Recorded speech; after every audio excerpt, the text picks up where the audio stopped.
தமிழ் சினிமாவுல ஒரு காலகட்டத்தில தவிர்க்க முடியாத நடிகையாவும், ரசிகர்களின் மனம் கவர்ந்த நடிகையாவும் இருந்தவங்க தான் நடிகை ஹீரா.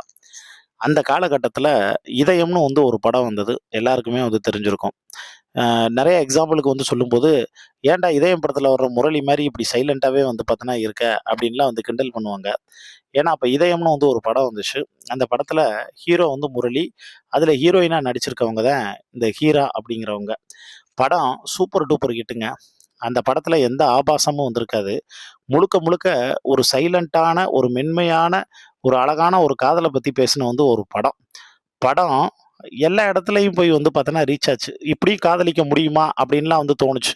இதுல என்னன்னா, கடைசி வரைக்கும் அந்த மனுஷன் காதல சொல்லாமலே வந்து பார்த்தோன்னா வந்து செத்து போயிருவாப்புல.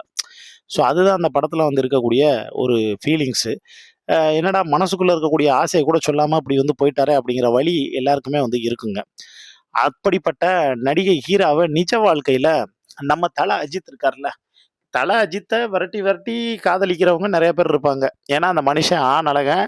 அப்புறமும் அவருக்கு இருக்கக்கூடிய அந்த லுக்கு, ஸ்டைலு இன்னைக்கு கூட தமிழ் சினிமாவுல எடுத்துக்கிட்டீங்கன்னா, ஏகப்பட்ட நடிகர்கள், நடிகைகள் நம்ம தலையோட வெறித்தனமான ஃபேன்ஸா வந்து இருக்காங்க. எல்லாருக்குமே தெரியும்.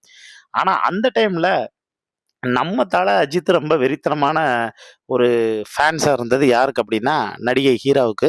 நடிகை ஹீராவ மனுஷன் தொரத்தி, தொரத்தி வந்து காதலிச்சிருக்காருங்க. தொரத்தி, தொரத்தி காதலிச்சதோட மட்டும் வந்து இல்லாம, அந்த டயத்துல ஹீராவுக்காக காதல் கடிதங்கள்லாம் வந்து எழுதியிருக்காங்க. அதுக்கப்புறமும் சில கருத்து வேறுபாடுகள். கருத்து வேறுபாடுகள்னா என்னன்னா, அவங்க ஃபேமிலிக்கு வந்து பார்த்தோன்னா செட் ஆகல.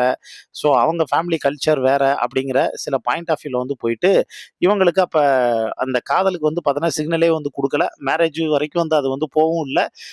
சில ரீசன்லாம் வந்து சொல்லி ஹீரா வந்து தளபதிய அதாவது நம்ம தல அஜித்த வந்து பார்த்தோன்னா அவாய்ட் பண்ணிட்டாங்க.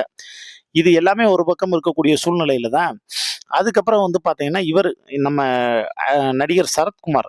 அவரு வந்து பார்த்தீங்கன்னா, ஒரு காலகட்டத்தில ஹீராவ வெரட்டி, வெரட்டி வந்து காதலிச்சிருக்காரு. அவரும் தன்னுடைய காதல போய் வந்து ப்ரப்போஸ் பண்ணியிருக்காரு. அதுவும் வந்து பார்த்தோன்னா, செல்ஃப் எடுக்கல. இப்படி என்னன்னா 2 பேருமே தமிழ் சினிமாவுல இவர் வந்து ஜிம்முக்கு போய் உடம்பெல்லாம் வந்து ஏத்தி ஆணழகன்னு வந்து இது பண்ணவரு. அவர் அழகுனால ஆணழகன்னு வந்து பேர் எடுத்தவரு. 2 ஆணழகனுமே வேணாம்னு வந்து ரிஜெக்ட் பண்ணிட்டாங்க. அதாவது இந்த சந்தானம் வந்து ஒரு படத்துல வந்து சொல்லுவாப்புல, உளுந்தூர்பேட்டையில ஒரு பிரியாணி வாங்குனேன்.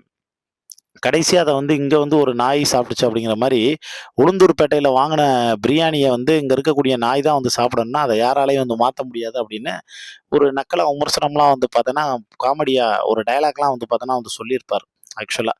அதே மாரி தான் அ ரொம்ப நம்ம ஆசைப்பட்டு ஒரு பொருள் வந்து கிடைக்கல அப்படின்னா, அந்த டயத்துல நம்ம ரொம்ப எமோஷனலா ஃபீல் பண்ணுவோம்.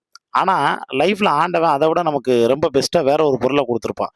ஆனா, என்னைக்காவது ஒரு நாள் நம்ம ஆசைப்பட்ட அந்த பொருள வந்து பார்க்கும்போது, அந்த பொருள் வந்து சந்தோஷமா இருந்தாலோ, இல்ல அந்த பொருள் வந்து வேற யார்ட்ட பத்திரமா இருந்தாலோ பிரச்சனை இல்ல.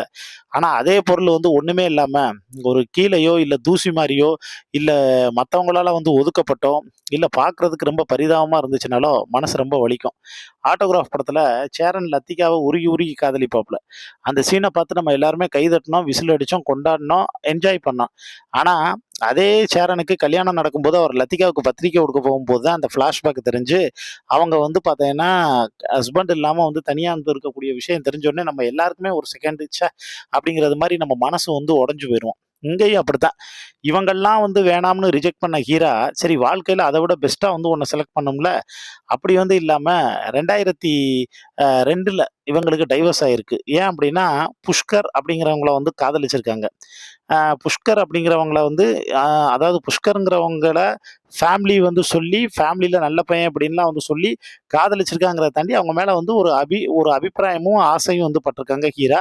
2002ல வந்து அவங்கள திருமணமும் வந்து செஞ்சுக்கிட்டாங்க.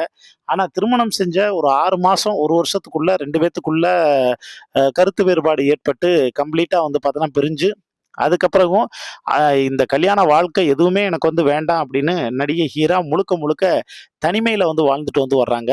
இப்ப ஒரு அமைதியான, எளிமையான ஒரு தனியான வந்து வாழ்க்கைய தான் அவங்க வந்து வாழ்ந்துகிட்டு வந்து வர்றாங்க. பார்க்குறதுக்கே இப்ப ரொம்ப கஷ்டமா வந்திருக்கு. ஒரு காலகட்டத்தில எப்படி இருந்தவங்க, இந்நேரம் யாரோட மனைவியா இருக்க வேண்டியவங்க, கடைசியா இவங்களோட வாழ்க்கை இப்படி இருக்கே அப்படின்னு பரிதாபப்பட தாங்க வந்து வைக்குது. இத பத்தி உங்களுக்கு தோணக்கூடிய கருத்துக்கள மறக்காம கீழ இருக்கக்கூடிய கமெண்ட் பாக்ஸ்ல மென்ஷன் பண்ணுங்க.